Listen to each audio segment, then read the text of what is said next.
सत्संगची प्रेमाने बोला निरंकारचे खरोखर भाग्य आहे. सुंदर अशा वातावरणात तुम्हासारख्या साधू संतांचं दर्शन घेण्याचा अभ्यासा लाभ प्राप्त होत आहे.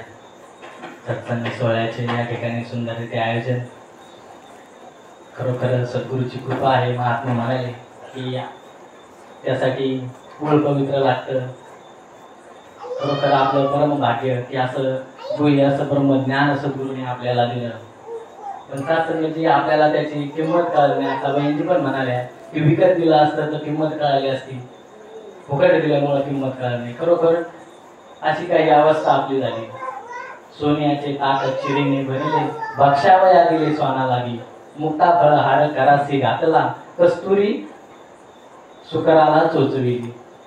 की तुकाराम महाराज म्हणतात की ज्याप्रमाणे एखाद्या गाढवाच्या गळ्यात चांगला हार घातला मोत्याचा आणि एखाद्या कुत्र्याला सोन्याच्या वाटीत जरी खीर दिली खायला किंवा एखाद्या डुकराला कस्तुरीचा सुगंध दिला तरी त्याला त्याची किंमत कळणार नाहीये.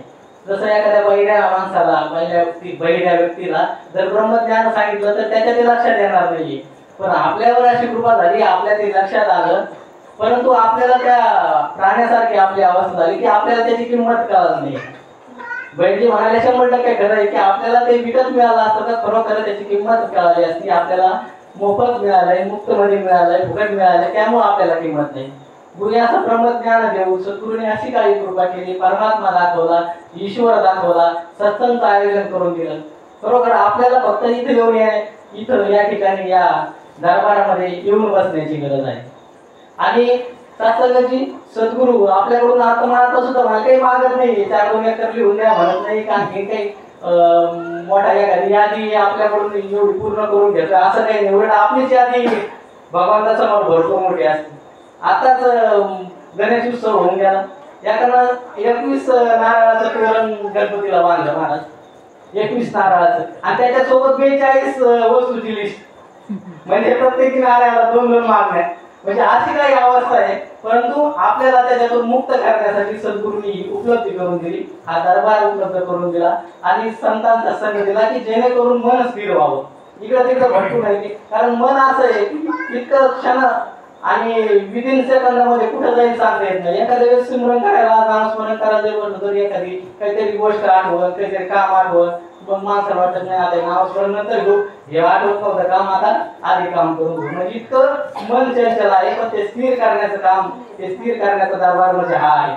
म्हणजे पहा एखाद्या दातामध्ये काय सर आपण आंबे खातो, पहा मेथीची भाजी खातो, भेंडी खातो, दातात कुठं तरी काहीतरी गुचतं, तर ते जीभ कुठं जाते तिथंच जाते, पण तिथं दात सोडून देते आपले, पण तिथंच तिथंच जाते.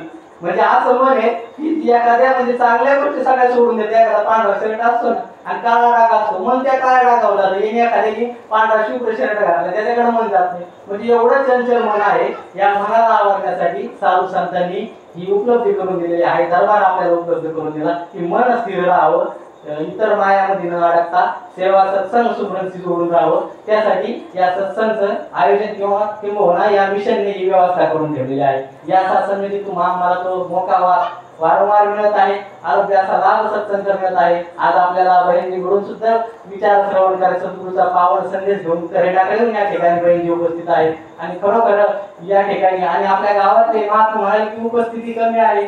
मला उपस्थिती वगैरे काही नाही, आपल्याच घरचे लोक घरी येतात, माझं जर परिवार घरी असेल उपस्थिती कमी असतात, याला काही उपयोग नाही. सत्संगाची ती गोष्ट आपल्या लक्षात आणणं गरजेचं आहे. दुसऱ्याला हाका मारण्यापेक्षा माझ्या घरातले लोक इथं आहेत का हाही विचार करणं गरजेचं आहे. प्रेमाने बोला.